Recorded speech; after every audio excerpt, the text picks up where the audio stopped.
बिस्मिल्लाहिर्रहमानिर्रहीम। इस वक्त बन रहे हैं नरगिसी कोफ्ते। आधा किलो से ज़्यादा तकरीबन 3 पाव के करीब कीमा है यहाँ मेरे पास। इसको मैं चॉपर में डाल रही हूँ। इसके बाद इसमें कुछ मसाले मिलाएंगे हम और इसको अच्छी तरह से चॉप करना है, बहुत बारीक।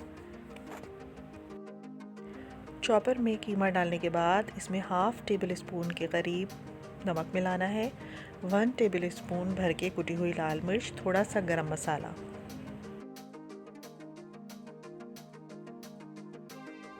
इसके बाद मैंने अलग से पीस कर रखा हुआ है खसखस और चने, भुने हुए चने। उनको छील लिया, उनके काले छिलके उतार दिए। तकरीबन 2 से 3 टेबल स्पून के करीब चने हैं और 2 टेबल स्पून के करीब खसखस है। खसखस को पहले पानी में भिगो देना है, उसकी तमाम मिट्टी नीचे बैठ जाएगी। उसके बाद उसको ऊपर से लेके धो के अच्छी तरह रख लें। खसखस और चनों को अच्छी तरह से बारीक पीस लेना है, ये भी मिला देना है। इसके बाद खसखस और चने मिलाने के बाद भी मैंने इसमें 2 चमचे बेसन के मिलाए हैं, क्योंकि बेसन से बाइंडिंग बहुत अच्छी हो जाती है, इसलिए। ये तमाम चीज़ें मिलाने के बाद बहुत अच्छी तरह बारीक कीमे को पीस लेना है।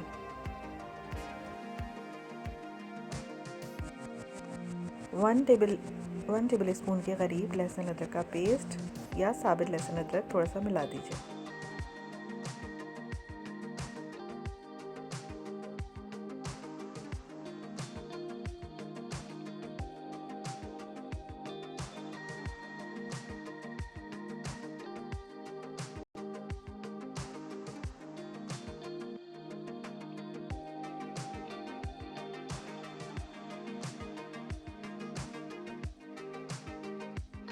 कीमा पीस के अलग निकाल लिया है और इसके बाद 5 से 6 अदद हरी मिर्चें, थोड़ा सा धनिया और 1 अदद प्याज, इसको भी इसी मशीन में डाल के चला लेना है और इसको कीमे में मिला देना है। कीमे में मिलाने के बाद एक दफ़ा फिर मैंने इन तमाम चीज़ों को मिक्स करके दोबारा चॉपर में डाल के और अच्छी तरह चलाया है। यहाँ सालन बनाने के लिए मैंने 2 अदद प्याज ली है और 1 अदद टमाटर। प्याज अगर बड़ी है तो 2 ले लीजिए, वरना 3 ले लीजिए। प्याज हमने मोटी मोटी इसलिए काटी है क्योंकि हमने ऑयल में इसको तल के निकाल लेना है और उसके बाद टमाटर और प्याज को एक साथ पीसना है, इसलिए बहुत ज़्यादा फ़ाइन कटिंग करने की ज़रूरत नहीं है और ना ही बहुत ज़्यादा इसको लाल करना है। नॉर्मल सा पिंक फ्राई करना है और उसके बाद हम इसे निकाल लेंगे।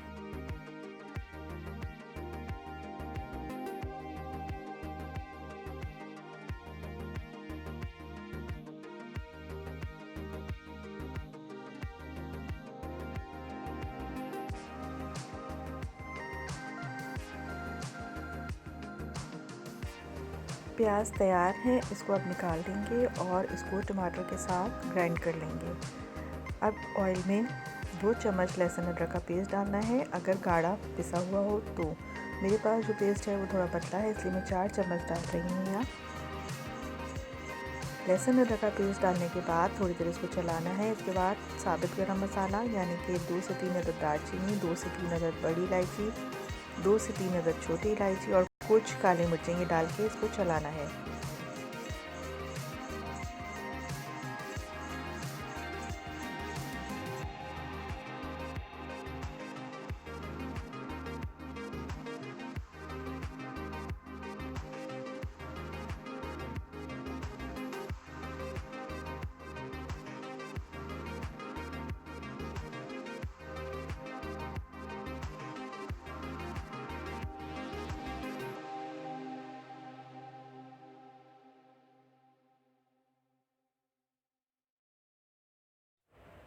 अब ये पेस्ट इसमें डाल देना है और इसके बाद भूनना शुरू करना है। चूँकि ये प्याज पहले से तली हुई थी, ऑयल में थोड़ी देर तल के हमने निकाली थी, इसलिए बहुत जल्दी और बहुत अच्छा मसाला भुन जाएगा।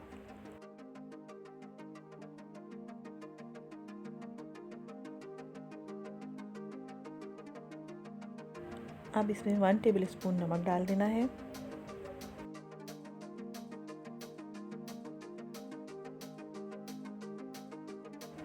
वन टेबल स्पून भर के पिसी हुई लाल मिर्च, 1 टेबल स्पून भर के पिसा हुआ धनिया, थोड़ी सी हल्दी और थोड़ा सा गरम मसाला, ये चीज़ें डाल के अच्छी तरह से इसको भूनना है। कच्ची प्याज अगर हम ग्राइंड करके फिर ये मसाला बनाते तो बहुत टाइम लग जाता और मसाला भूनने में काफ़ी देर लगती हमें, लेकिन चूँकि हमने प्याज थोड़ी सी तल के निकाली और फिर ग्राइंड की तो ये बहुत जल्दी मसाला बहुत अच्छा भुन जाएगा। अच्छी तरह से मसाले को भूनना है। अगर ज़रूरत हुई तो थोड़ा सा पानी डाल के भी इसको भूनेंगे।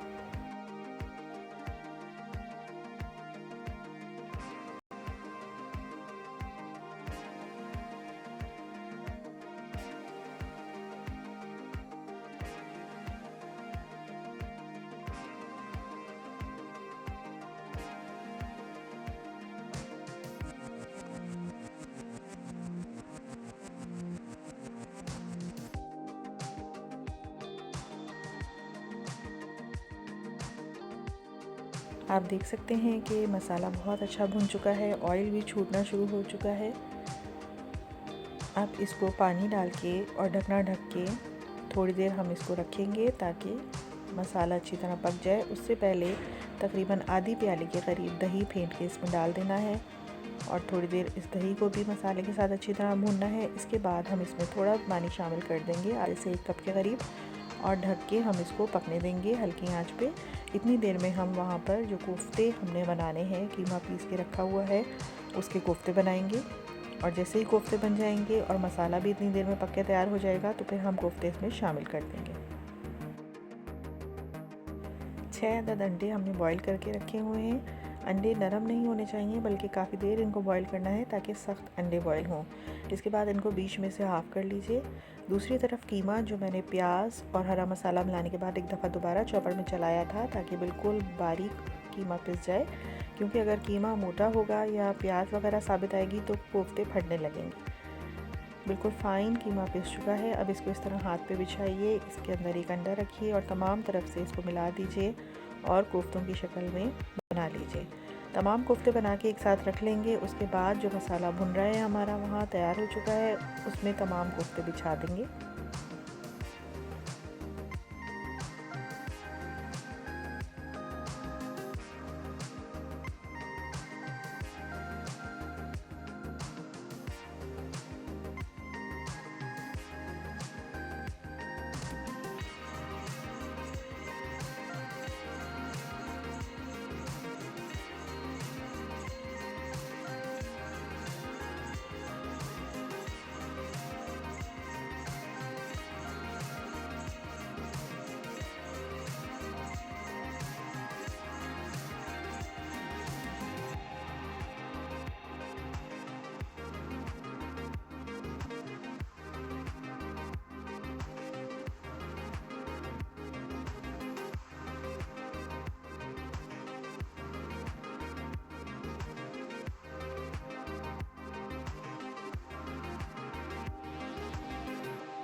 मसाला बहुत अच्छी तरह से भुन चुका है, ऑयल भी अलग हो गया है। अब तमाम कोफ्ते इसमें बिछा देंगे और कोफ्ते बिछाने के बाद इनको चमचा नहीं लगाना है बल्कि पतीली को कपड़े से पकड़ के हिलाना है चारों तरफ से, ताकि तमाम कोफ्ते सालन के साथ अच्छी तरह भुन जाएं। जब एक तरफ से कोफ्ते सिक जाएंगे, पक जाएंगे, तो उनको किसी कांटे या चमचे की मदद से पलट देंगे ताकि वो दूसरी तरफ से भी पक जाएं। ऑयल चूँकि इतना अच्छा छूट चुका है कि कोफ्ते तमाम इसमें फ्राई हो जाएंगे। उसके बाद जब दोनों तरफ से कोफ्ते आपको लगे कि पक चुके हैं तो फिर इसमें आधे से 1 कप या जितना आपको शोरबा रखना है उतना पानी डाल दीजिए। तेज़ आंच पे इसको पकने दीजिए पानी डाल के थोड़ी देर।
कोफ्ते बहुत अच्छी तरह से मसाले में भुन चुके हैं। अब हम इसमें 1 गिलास या 1 कप के करीब पानी शामिल कर देंगे ताकि कुछ शोरबा बन जाए। तेज़ आंच पे भी इसको पकने देना है।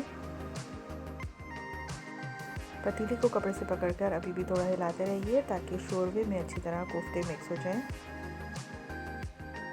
शोरबे में उबाल आ चुका है। अब थोड़ा गरम मसाला छिड़क दीजिए और उसके बाद ढकना ढक के थोड़ी देर के लिए दम पे रख दीजिए ताकि कोफ्ते गल जाएं। सालन अब हमारा तैयार है। अगर आपको रेसिपी मेरी पसंद आई हो तो चैनल को सब्सक्राइब कीजिए।